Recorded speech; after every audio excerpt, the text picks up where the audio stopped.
Bienvenue dans Le Client, le podcast dédié aux innovateurs du service client. Je suis Marine Deck et ici, on transforme chaque interaction avec les clients en une réussite. Découvrez des stratégies audacieuses et des astuces pratiques adaptées à tous, des grandes entreprises aux startups dynamiques. Ce podcast est votre guide pour faire de votre expérience client un avantage compétitif. Abonnez-vous et embarquez pour un voyage inspirant au cœur de l'expérience client.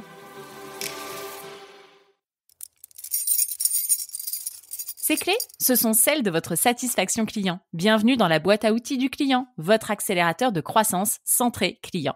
Un simple tour de clé vous donne accès à des ressources précieuses, des checklists pour améliorer l'expérience de vos clients, une compilation des meilleures pratiques tirées de nos épisodes de podcast et une formation complète pour augmenter votre chiffre d'affaires grâce à votre meilleur atout, vos clients. La boîte à outils du client, c'est votre passe-partout pour atteindre un niveau supérieur dans la gestion de vos relations clients. Cliquez sur le lien dans la description et commencez votre transformation dès aujourd'hui.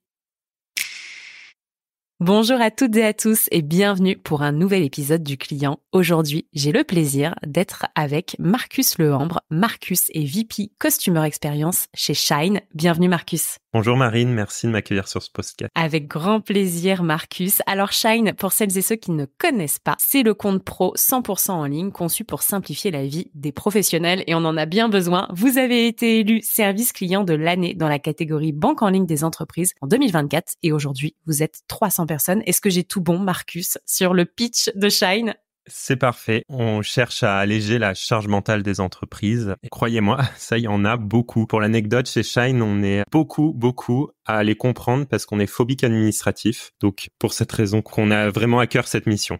Ça me parle, la phobie administrative. Est-ce que Marcus, tu peux nous expliquer comment tu es arrivé à ce poste ? Quel est ton parcours finalement et quel est ton périmètre aujourd'hui chez Shine ? J'ai rejoint Shine il y a 5 ans. À l'époque, on était une trentaine dans l'entreprise. Il y a eu plusieurs rebondissements, on va dire, depuis que je suis arrivé. J'étais d'abord développeur informatique. Ensuite, j'ai construit les opérations et aujourd'hui, je suis VP Customer Experience. Donc, c'est un terme un peu très start-up. Je vais t'expliquer plus en détail ce que c'est et ce qui se cache derrière. En tant que développeur, c'est ce qui m'a mis le pied dans les opérations, dans le service client. Donc, développeur, c'est celui qui est derrière l'écran et qui va coder les outils. Moi, je m'occupais du back-office. Donc, c'est l'outil interne qui permet aux équipes de répondre efficacement aux demandes des clients. Et c'est comme ça que j'ai mis un pied dans l'opérationnel. Et c'est pour ça, d'ailleurs, que quelques mois après, j'ai basculé sur un poste plus de construction des opérations puisqu'on avait besoin de le professionnaliser, de l'internaliser. Et on a dû créer notamment 3 équipes qui sont le support client tel qu'on le connaît, la fraude, puisqu'on est un établissement régulé, on doit aussi analyser les comptes de nos clients, et une équipe qui s'occupe d'ouvrir les comptes des clients, puisqu'il y a pas mal de documents à vérifier. Ça a été un vrai challenge. On est passé d'une petite dizaine à 80 jusqu'à ce qu'à peu près 1 an et demi, on décide de séparer un petit peu ces différentes équipes et de créer un pôle Customer Experience qui a conservé uniquement l'équipe support client, dont l'objectif c'était d'aller au-delà du simple support. Mon rôle c'est de rayonner en fait sur les autres équipes, donc les équipes produits, les équipes compliance, marketing, pour justement remettre le client au centre de toutes les démarches qu'on va entreprendre. Ma question, parce que tu es arrivé très tôt dans l'entreprise finalement, j'imagine passer de 30 collaborateurs à 300 collaborateurs, c'est quand même un switch assez phénoménal.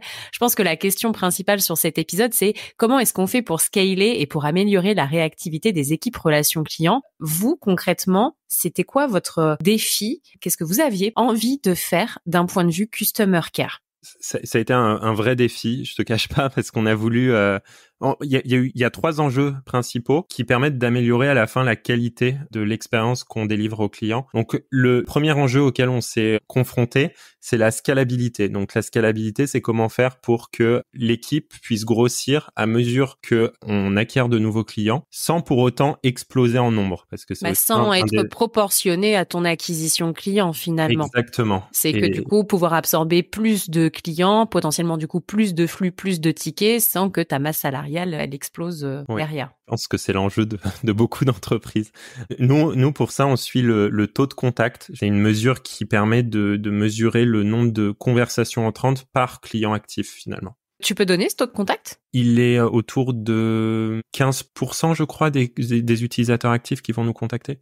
J'ai pas le chiffre précis. Ouais, mais vous trouvez en termes de fourchette, parce que je sais qu'il y a beaucoup d'auditeurs, tu vois, qui essaient de se projeter. Ils se rendent pas compte de ce qui est acceptable, ce qui fait partie, on va dire, d'une fourchette acceptable, ou plutôt basse, ou plutôt élevée. Est-ce que pour vous, 15%, c'est une fourchette basse? Alors, c'est une fourchette. Ça dépend comment on calcule le 15%. Aujourd'hui, il est calculé en fonction du nombre de clients actifs. Donc, chez Shine, c'est un client qui va avoir des opérations. C'est pas uniquement ces clients-là qui vont nous contacter. On est en train d'affiner un petit peu cette mesure parce qu'elle est pas précise comme on aimerait qu'elle soit. Mais par contre, je suis pas capable de te dire si c'est une bonne ou une mauvaise métrique, enfin un mauvais chiffre. Ça dépend vraiment de beaucoup de choses. Nous, on en est assez satisfait, mais on cherche quand même à l'améliorer. On a forcément des demandes qui pourraient être évitées, mais il y en a qui sont quand même là. Et je pense que pour réussir à te dire si c'est un bon ou un mauvais taux de contact, il faut savoir quelle est la qualité finalement des messages que tu reçois. Est-ce que c'est des messages qui pourraient être évités si ton produit était optimisé, ou est-ce que c'est des questions que le client pourrait trouver la réponse en autonomie sur ton site? En fait, ça dépend beaucoup de ce genre de choses. Ouais, hyper intéressant, je trouve, comme feedback. Et ce qui rejoint aussi, tu vois, le fait, je dis souvent à mes clients et sur LinkedIn aussi pour celles et ceux qui me suivent, que en fait, il faut construire des indicateurs qui vous correspondent et puis les affiner. Et quand tu parles, toi, par exemple, tu vois, de splitter finalement, dans ton taux de contact, de prendre uniquement les clients actifs, bah oui, c'est un choix qu'il faut faire. Et vous, du coup, vous l'avez fait, mais ça permet d'affiner son calcul et finalement d'avoir un taux de contact qui vous correspond et qui vous permet de vous challenger au-delà du fait de se comparer peut-être à d'autres acteurs, parce que oui, on cherche aussi des indicateurs qui permettent de se comparer à des potentiels concurrents, tu vois.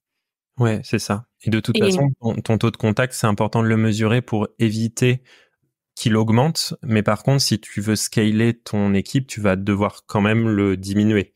Chercher à le diminuer, en tout cas. Tout à fait. Finalement, que ce soit un bon ou un mauvais taux, l'objectif, c'est quand même avec ta croissance et avec tes enjeux, de réussir à le diminuer au maximum.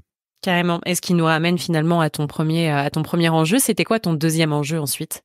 Alors, le deuxième enjeu, c'est la réactivité. C'est comment on fait pour être encore plus réactif, toujours plus réactif, parce que c'est quelque chose que vont chercher les clients à travers un service qui se dit 100% en ligne. Donc, on a voulu creuser cette voie. Et le troisième, c'est l'équilibre. Donc, comment on répartit mieux la charge. Nous, on rentrera un peu plus dans le sujet après, mais on a voulu créer des équipes multifonctionnelles pour éviter d'avoir des équipes qui sont spécialisées par thématique, pour que ce soit plus facile derrière pour absorber les flux. Mais on a aussi travaillé sur la façon dont les messages étaient attribués à nos collaborateurs pour éviter ce qu'on appelle le picking, le fait de piocher un ticket dans une boîte commune qui peut entraîner des déséquilibres entre les équipes. Vous avez comparé un petit peu ce qui se faisait chez d'autres acteurs avant d'arriver à une sorte de conclusion sur l'organisation idéale que vous souhaitiez avoir? Je pense qu'on n'est pas là pour réinventer la roue, et c'est important de se renseigner auprès de d'autres experts, d'autres personnes qui ont déjà opéré des transformations comme ça, qui ont eu les mêmes enjeux. Quelque chose sur lequel je me suis rendu compte, c'est qu'on a pour beaucoup les mêmes enjeux, et c'est dommage de pas en discuter. Donc je me suis rapproché de directeurs de service client en start-up essentiellement, puisque c'est plus le modèle qu'on a chez Shine, et j'en suis arrivé à la conclusion que il fallait créer des équipes multifonctionnelles. Avant que vous ayez fait ce choix, comment ça se passait? On avait un seul manager qui pilotait toute l'équipe. Donc, c'était à peu près 15 personnes dans son équipe. Donc, ça fait beaucoup pour pouvoir suivre le quotidien, la performance, savoir comment va l'équipe, etc. On s'est rendu compte que c'était pas scalable, du coup, pour en revenir aussi au point précédent. Et les personnes étaient spécialisées par verticale ou par secteur. Donc, on avait des personnes qui travaillaient sur les sujets bancaires, d'autres les problèmes administratifs des clients, d'autres le compte. Donc j'ai un problème avec mon numéro de téléphone par exemple, ou j'ai besoin de changer mon adresse. Enfin voilà, des sujets assez spécifiques. Ce qu'on a voulu changer, et ce qui décrit du coup une équipe multifonctionnelle, c'est la création de plusieurs petites équipes, donc de 7 à 8 conseillers. Aujourd'hui, on en a 4. Les conseillers, ils répondent tous à toutes les demandes, quel que soit le sujet. Donc, on a mis en place des objectifs de temps de réponse et de qualité. Donc ça, c'est l'organisation qu'on a voulu cibler à la fin. Et ça permet justement de se dire, en fait, si jamais on a une augmentation de la charge, on peut facilement répliquer l'équipe et en créer une nouvelle sur le même fonctionnement. Juste pour avoir un peu plus de visibilité, quand vous décidez de faire ce switch et de cette réorganisation, vous absorbez environ quel flux? Le switch d'organisation, il est venu surtout du constat d'un besoin de scaler l'équipe. Comme je te disais, on avait 15 personnes qui étaient rattachées à un même manager, on avait des postes ouverts pour recruter et il fallait qu'on crée qu'on mette en place des petites équipes. Au départ, on cherchait à savoir si on allait mettre en place des équipes multifonctionnelles ou des équipes par secteur. Et en fait, c'est comme ça qu'on a voulu creuser et mieux comprendre ce qui pouvait se faire ailleurs. J'essaie de reprendre finalement les différentes possibilités qui s'offraient à vous. Donc, quand on veut scaler, il y avait 2 options qui s'offraient à vous. La première, c'était faire des petits squads où tout le monde fait la même chose. Sauf que ça, c'était pas scalable. Et donc, il a fallu faire un socle commun de compétences. En fait, il y avait 2 solutions, il y avait 2 options. C'était effectivement garder l'organisation qu'on avait jusqu'à présent avec des personnes qui allaient répondre qu'au sujet bancaire. Donc, j'ai un problème avec un virement, des choses comme ça, et en faire une équipe à part entière. Sauf que ce dont on s'est aperçu, c'est que, en fait, la charge entre ces différentes verticales, elle était mal répartie. Et elle était mal répartie, mais on n'aurait pas pu se dire, on va recruter plus dans une verticale qu'une autre. En fait, ils sont pas prévisibles, ces volumes. Donc, on avait un déséquilibre qui était permanent. Soit on mettait plus de ressources sur les sujets bancaires, soit on mettait plus de ressources sur le compte. Et dans tous les cas, on avait un déséquilibre qui perdurait. Donc, on s'est dit, et ça s'est fait assez naturellement, en fait, au départ. On avait des personnes du compte qui venaient sur les sujets bancaires pour aller aider l'équipe. D'ailleurs, ce dont on s'apercevait, c'est qu'en fin de journée, on avait toujours beaucoup de tickets dans l'inbox de l'équipe. Donc, on a voulu créer ce genre de switch entre les deux et c'est assez naturellement qu'on s'est dirigé vers quelque chose de multifonctionnel. Donc, je me suis quand même renseigné auprès d'autres acteurs pour voir si c'était une solution qui était viable, voir s'il y avait d'autres options. On a fini par décider de partir là-dessus et d'avoir finalement de former nos équipes. Ça veut dire que tes équipes, en fait, elles ont un socle commun de compétences avec une compétence majeure, c'est ça ? Alors, elles ont un socle commun de compétences avec un scope très large de compétences. Et après, il y a certaines personnes qui vont être spécialisées sur un sujet ou sur un autre parce qu'on a gardé finalement les personnes qui faisaient par exemple que du bancaire ou du paiement avaient systématiquement plus de compétences que celles qui étaient sur le compte. Enfin, en tout cas, plus de connaissances, pardon, pas compétences, mais plus de connaissances sur le sujet. Donc, on a gardé ce système d'expertise. Notre objectif, c'était de faire en sorte que tout le monde soit capable de répondre à peu près 90% des demandes. Il y a toujours un petit delta de questions où tu as besoin de connaissances en plus. Pour ça, on continue en permanence à former les équipes et on a aussi une base de connaissances en interne qu'on alimente à chaque fois. On a une équipe au sein du Customer Experience. On a une équipe, je l'ai pas développée tout à l'heure, mais qui s'appelle les Global Ops, donc les Global Operations, qui s'occupent notamment de la qualité, mais aussi du knowledge, donc de toute la base de connaissances. Donc, on a une personne qui est dédiée à construire et à maintenir surtout cette base de connaissances. Pour permettre d'arriver à avoir une équipe multifonctionnelle qui soit la plus efficiente possible, qu'est-ce que vous avez aussi modifié dans votre organisation ? Beaucoup de choses. Beaucoup de choses. On a mis en place aussi des SLA, donc des Service Level Agreement, où on s'engage à répondre en un certain temps aux clients. Pour mettre en place ça, on l'a pas fait du jour au lendemain parce que forcément c'est un bouleversement au sein de l'équipe parce que jusqu'à présent, ils allaient chercher les tickets auxquels ils voulaient répondre. Donc c'est vrai qu'on n'a pas développé tout à l'heure le picking, mais c'était ça. C'était avant. Faut comprendre que l'organisation était complètement différente. L'agent du service client, il allait vraiment chercher son ticket. Ça crée un déséquilibre parce qu'il y en avait qui allaient en chercher plus, et il y avait aussi une sélection des tickets en fonction du sujet, du niveau de complexité. En fait, tu avais une boîte commune. Je sais pas si c'était le cas, mais tu avais une boîte mail commune en fait où chacun allait piocher en fonction des sujets c'est pas en fonction des sujets qu'il voulait traiter. Mais ça peut être un biais qui s'observe dans ce genre de mode d'organisation. Donc on a changé ça, on a mis en place des créneaux. Donc ça paraît un peu déroutant, mais finalement ce qu'on a fait, c'est qu'on a créé dans chaque équipe a un certain nombre de demandes qui arrivent, c'est réparti uniformément entre chaque équipe, et on a ces fameux créneaux qui sont le matin et l'après-midi où on a systématiquement 2 personnes de chaque équipe qui sont soit le matin soit l'après-midi et qui vont avoir pour mission de répondre immédiatement à tous les messages qui vont arriver dans l'équipe. Finalement, c'est des personnes qui vont être focus pendant une matinée ou une après-midi sur Intercom, c'est l'outil qu'on utilise pour répondre aux demandes. Quels sont les objectifs de temps de réponse que vous vous êtes fixés ? Alors, on s'est fixé 3 minutes sur les demandes prioritaires et on s'est fixé 1 heure sur les demandes non prioritaires qui sont des questions assez généralistes. Et ce qui est drôle, moi, ce que je trouve drôle, c'est que ce sont les clients qui choisissent finalement si c'est une demande prioritaire ou pas. Et je trouve que c'est hyper responsabilisant et je veux bien que tu nous partages du coup le taux de requêtes qui sont qualifiées en prioritaire par les clients eux-mêmes parce que je le trouve assez bas. Je te rassure, nous aussi, on a eu très peur au départ quand on l'a mis en place et on a été très réticents. On se disait, est-ce qu'on le ferait pas par sujet de conversation? Donc, on a commencé à lister toutes les demandes que nous, on juge prioritaires et sur lesquelles on doit être réactif. Et on s'est rendu compte que c'était compliqué et que parfois, un client va penser que sa question est prioritaire, mais nous, on va pas l'estimer de cette manière-là et ça crée finalement un mécontentement qu'on aurait pu éviter si on lui avait permis d'avoir une réponse plus rapide. Donc, comme tu dis, on a mis en place ça. Le taux est assez surprenant. On a seulement 5% des clients qui choisissent « j'ai une demande prioritaire ». C'était une belle surprise quand on s'en est aperçu. On s'est même demandé s'il n'y avait pas un problème, pour être honnête, parce que c'était assez bas. Et on a fait le choix d'afficher les temps de réponse. Au départ, on le mettait pas et on a fini par indiquer au client que s'il choisit qu'il a une demande prioritaire, il aura une réponse. Je pense qu'on met pas exactement 3 minutes, mais dans les 15 minutes. Et s'il a une demande moins prioritaire, on lui répond sous quelques heures. En fait, les SLA que je t'ai partagé, c'est des SLA plus en interne. Mais bien sûr, mais comme ça, les clients, ils sont encore plus contents quand au final, au lieu de 15 minutes, tu mets 3, quoi. C'est ça. Et tu déçois pas le client parce que t'as beau faire le maximum pour tenir tes SLA, il suffit que t'aies une urgence, une pause pipi, enfin peu importe. Tu peux pas forcément répondre à tous les tickets en 3 minutes. Comment t'arrives à faire adhérer les équipes, cette nouvelle organisation? Ça s'est bien passé? Est-ce qu'il y a des clés? Ce qu'on a fait, c'est qu'on a beaucoup communiqué avec les équipes. On a surtout expliqué pourquoi on le faisait. Notre rôle, c'est d'accompagner le client, de lui offrir la meilleure expérience possible. Et pour lui offrir cette expérience, en fait, il fallait qu'on soit plus réactif. Donc, il n'y avait pas 36 options qui s'offraient à nous. Il fallait qu'on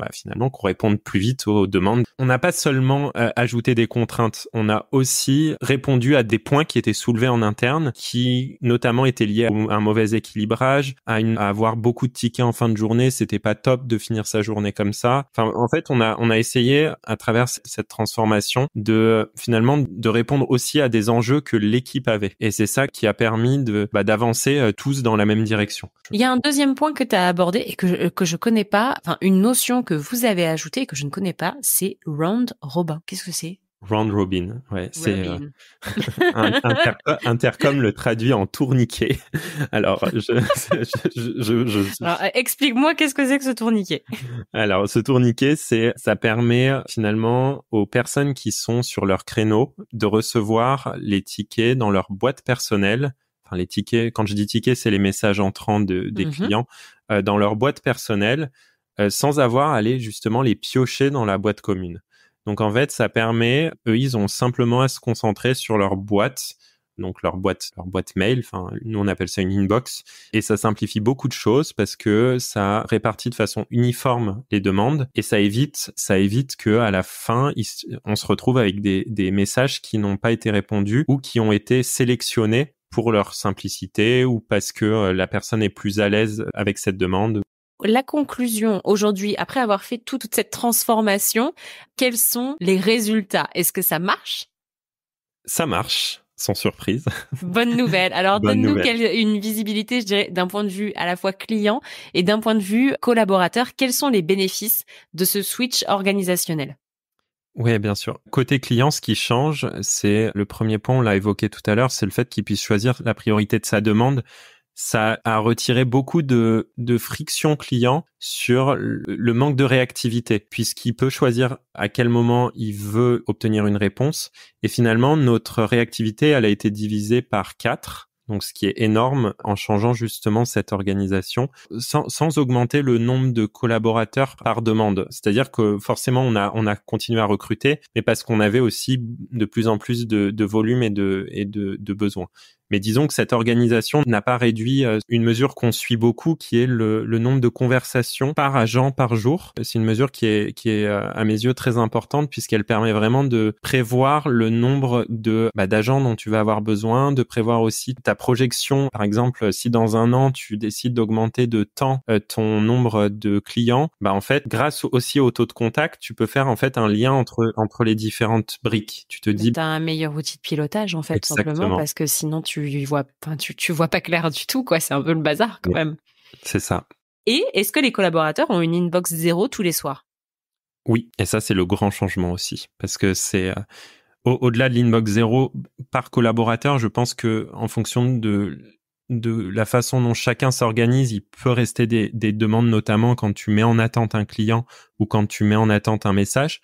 Mais par contre, les boîtes communes sont toujours à 0. Et ça, c'est un vrai plaisir parce que à la fin de la journée, tu as l'impression d'avoir terminé ta journée.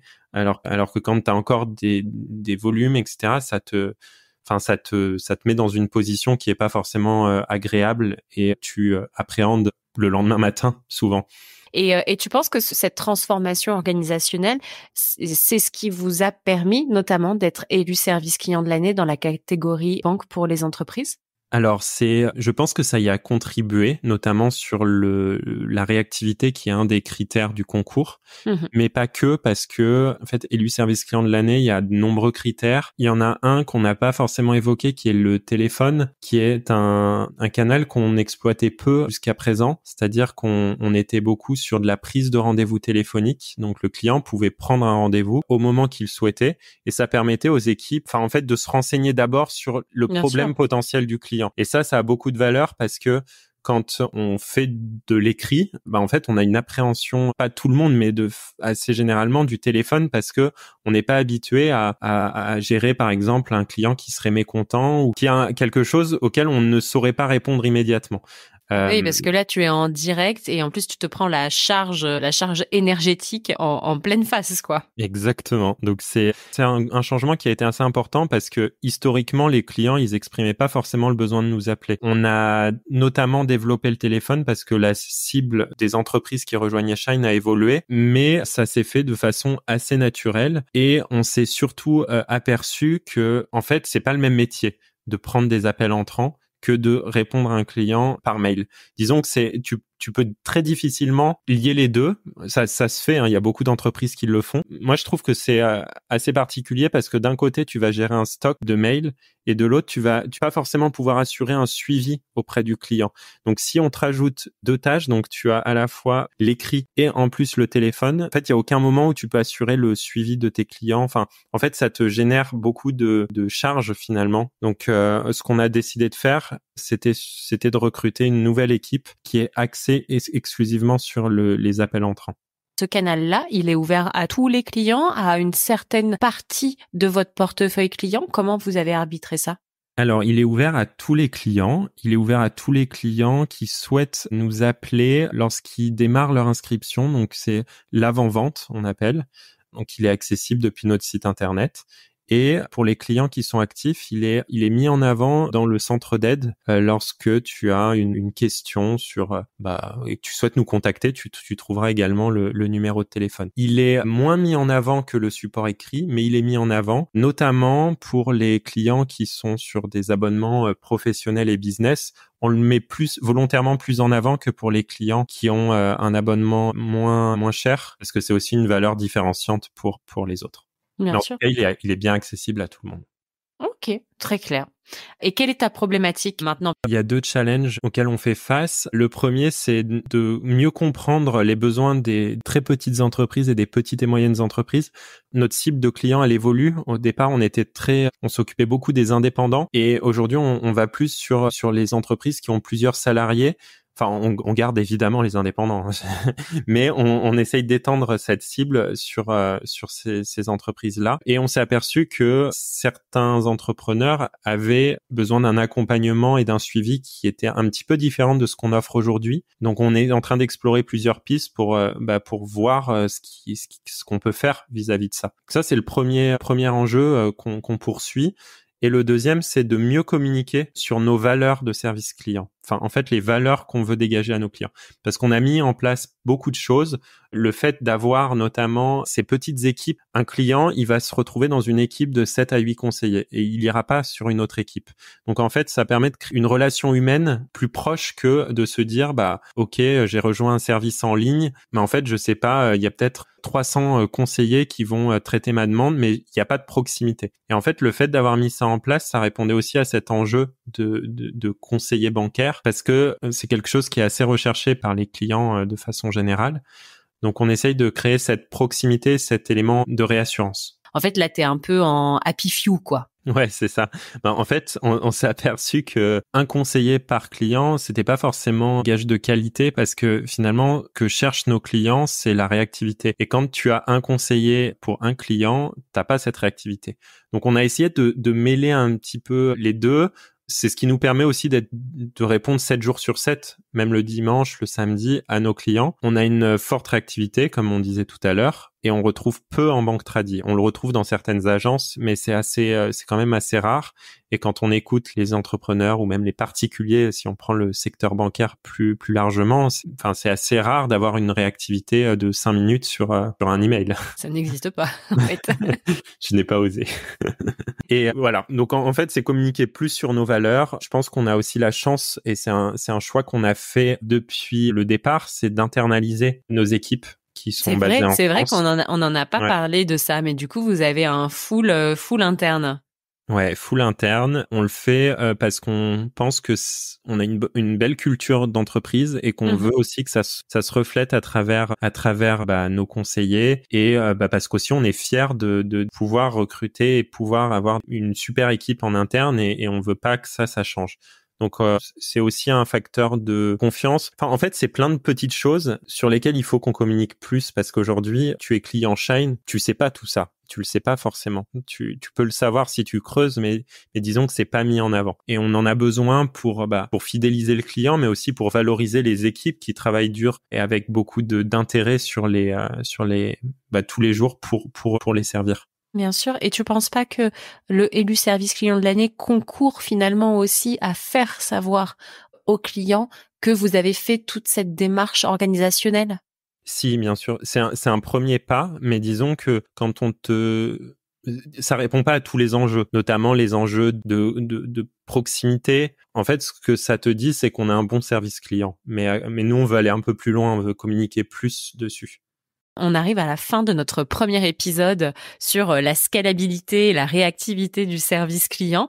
Ce que je te propose, c'est qu'on termine par mes 3 questions fétiches. La première, c'est quelle est ta meilleure expérience client, Marcus? Alors, ma meilleure expérience client, j'ai volontairement pas forcément choisi un service client, mais plutôt une expérience client. Donc, j'ai pris Citymapper. Parce que je trouve que c'est une application, pour ceux qui ne la connaissent pas, qui permet de se déplacer dans les grandes villes de France et même à l'international. Et ça simplifie beaucoup. En fait, ça a un petit peu concurrencé Google Maps en proposant des fonctionnalités qui étaient vraiment axées sur le besoin d'un client. Et ils ont vraiment réussi à travers leurs produits à aller comprendre les besoins fondamentaux des clients des usagers qui vont se déplacer. Et pour ça, je trouve que c'est assez fort. Ok, oui, très clair. Je crois qu'on me l'avait recommandé à l'étranger pour, notamment quand t'es déconnecté en fait, que t'as pas acheté de forfait international qui te coûte un bras. Et du coup, tu peux télécharger la map, par exemple, de New York, et du coup, elle va agir sans être connectée à un Wi-Fi. C'est ça. Ou à un réseau 3G, 4G, 5G.